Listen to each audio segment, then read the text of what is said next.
পদপিষ্ট আশঙ্কাজনক অবস্থা হসপিটালে ভর্তি বেশ কয়েকজন।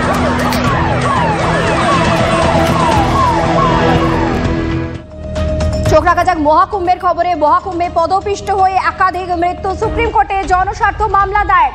দায়িত্বে থাকা ব্যক্তি, সংস্থা এবং সরকারি আধিকারিকদের বিরুদ্ধে ব্যবস্থা নেওয়ার আর্জি। কথা বলবো, আমাদের সঙ্গে রয়েছেন আমাদের প্রতিনিধি জ্যোতির্ময় কর্মকার। জ্যোতির্ময়, যে জনস্বার্থ মামলা দায়ের করা হয়েছে সেখানে কোন কোন বিষয়ের উল্লেখ রয়েছে?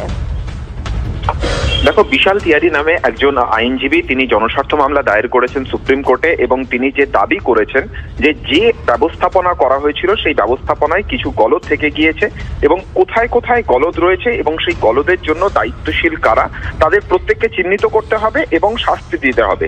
উত্তরপ্রদেশ সরকারের কাছ থেকে সুনির্দিষ্ট রূপরেখা চাওয়া হোক যে কিভাবে তারা এই মহাকুম্ভ অ্যারেঞ্জ করেছে এবং তার ফলে হয়েছে যে কোথায় গলদ হচ্ছে এবং এই ব্যবস্থাপনার ক্ষেত্রে কারা কারা দায়িত্বশীল ছিল, ভুলের জন্য এই ঘটনা ঘটেছে। দ্বিতীয়ত যেটা গুরুত্বপূর্ণ, শুধুমাত্র উত্তরপ্রদেশ সরকার নয় বরং মহাকুম্ভের মতো আন্তর্জাতিক বোধনের বা ব্যবস্থাপনার ক্ষেত্রে প্রত্যেকটি রাজ্যের পদক্ষেপ থাকুক বা তাদের ভাগিদারি থাকুক।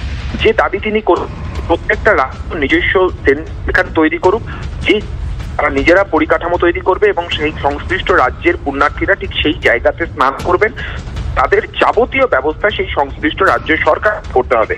কি সবার ঘোষণা এবং প্রত্যেকটি ভাষাতে যাতে গাইডলাইন থাকে যে কোন দিকে যেতে হবে, কোন দিকে রাস্তায় পৌঁছতে হবে, অর্থাৎ শুধুমাত্র একটি সরকার দায়িত্বশীল থাকবে, অন্য সরকারগুলির কোনো দায়িত্ব থাকবে না, এই বিষয়টি যেন না হয় তাই তিনিও নিশ্চিত করতে চেয়েছেন এবং আজ প্রধান বিচারপতির এজলাসে জরুরি শুনানির জন্য বিষয়টি মেনশন করবেন বিশাল। ধন্যবাদ জ্যোতির্ময়।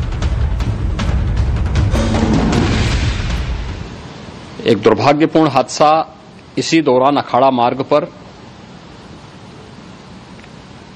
संगम के तट पर हुआ,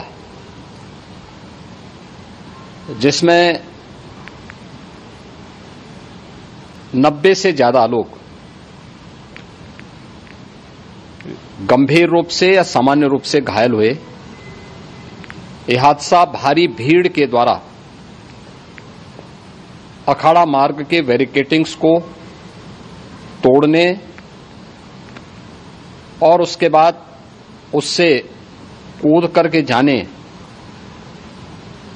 के कारण वहां पर हुआ है, जिसमें 30 के आसपास लोगों की दुखद मृत्यु हुई है।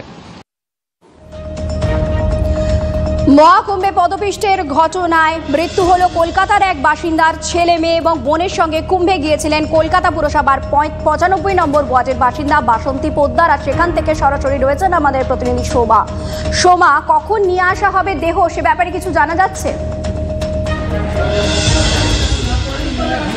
হ্যাঁ, দেখো, আমি বাসন্তী দেবীর পরিবারের লোকজনদের সাথে কথা বলেছি। তারা কিন্তু বলেছেন যে দেহ এখনো পর্যন্ত ধানবাদেই আছে, ধানবাদ থেকে এখানে আসবে, অর্থাৎ কলকাতার পথে রওনা দেবে।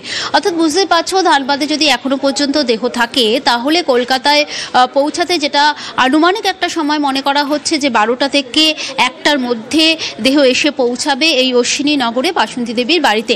তবে দেখো, অশ্বিনী নগরে এই বাসন্তী দেবীর বাড়ির পাশের বাসিন্দারা যারা রয়েছেন শোকস্তব্ধ